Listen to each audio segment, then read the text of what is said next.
നോക്കൂ, ഏത് തരത്തിലാണ് പിണറായി വിജയൻ സർക്കാർ ഇപ്പോൾ തുടങ്ങിയിട്ടേ ഉള്ളൂ. സ്വാഭാവികമായിട്ടും താങ്കളും ആ കാലഘട്ടത്തിൽ ആദ്യം തന്നെ കോൺഗ്രസിന്റെ പ്രസിഡന്റായി വരുന്നു.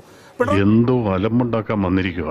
അതെ, പിണറായി വിജയൻ സർക്കാരിനോട് ഏത് തരത്തിലുള്ള സമീപനമായിരിക്കും ശ്രീ കെ സുധാകരൻ താങ്കൾ സ്വീകരിക്കുക?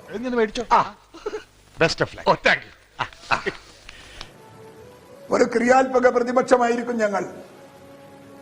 തെറ്റിനെ തെറ്റായി ചൂണ്ടിക്കാണിക്കും, അതിനെതിരെ പോരാട്ടം നടത്തും.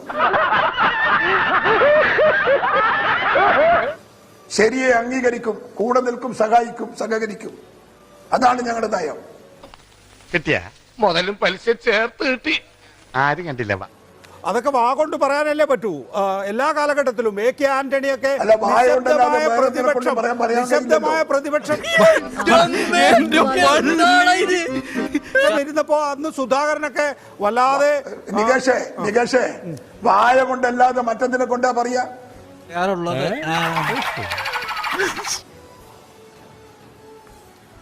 ഞാൻ പറയുന്നത്, താങ്കൾ എന്തായാലും ഒരു നിശബ്ദ പ്രതിപക്ഷത്തിന്റെ ആളല്ലല്ലോ. ആ നിലയിലുള്ള ഒരു പ്രതിപക്ഷത്തെ ആയിരിക്കില്ലല്ലോ കൊണ്ടുപോകും. എനിക്ക് അറിയേണ്ടത് അതാണ്. അടുത്ത 5 വർഷം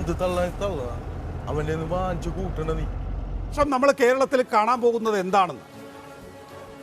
കാണാൻ പോകുന്നത് ഭരണം, ഇടതുപക്ഷത്തിന്റെ ഭരണം ഉണ്ടാകും. ഞങ്ങൾ പ്രതിപക്ഷത്തിരിക്കും, ഞങ്ങൾ അവരെ വിമർശിക്കും, തെറ്റ് ചൂണ്ടിക്കാണിക്കും. വല്ല കാര്യമുണ്ടോ? എന്തിനാണ് ഇങ്ങനെ ഇല്ലാന്ന് നടക്കണേ?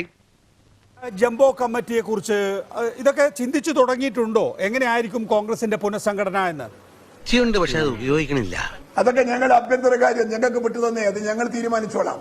പക്ഷേ നമ്മൾ സ്ക്രീൻ റീഡിംഗ് നമ്മുടെ വ്യൂവിംഗ് പ്രോസസ് എല്ലാ കാലഘട്ടത്തിലും അത്തരം ജംബോ കമ്മിറ്റികൾക്കെതിരായ പരസ്യ നിലപാട് സ്വീകരിച്ചിട്ടുള്ള ആളാണ്. അപ്പൊ പിന്നെ ജംബോ കമ്മിറ്റി ഉണ്ടാക്കാൻ പറ്റില്ലല്ലോ. ജംബോ കമ്മിറ്റി വേണ്ടെന്ന് അതിന് നേരത്തെ തീരുമാനിച്ചിട്ടുണ്ട്. ജംബോ കമ്മിറ്റി ഒഴിവാക്കും. റീസ്ട്രക്ചറിംഗിലേക്ക് പാർട്ടി പോവുകയാണ്.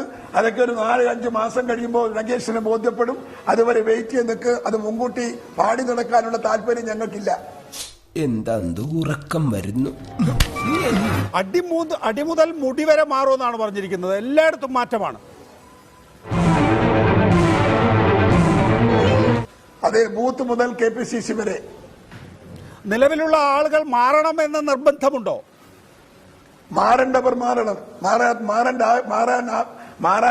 മാറാതിരിക്കേണ്ടവർ മാറണ്ട.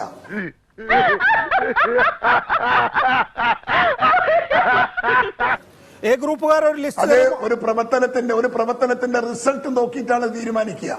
കഴിവും പ്രാപ്തിയും വിശ്വാസ്യതയും സമർപ്പണവും അത് വെച്ച് കൊള്ളാവുന്നവരെ ഞങ്ങൾ നിലനിർത്തും, കൊള്ളാത്തവരെ ഞങ്ങൾ മാറ്റും.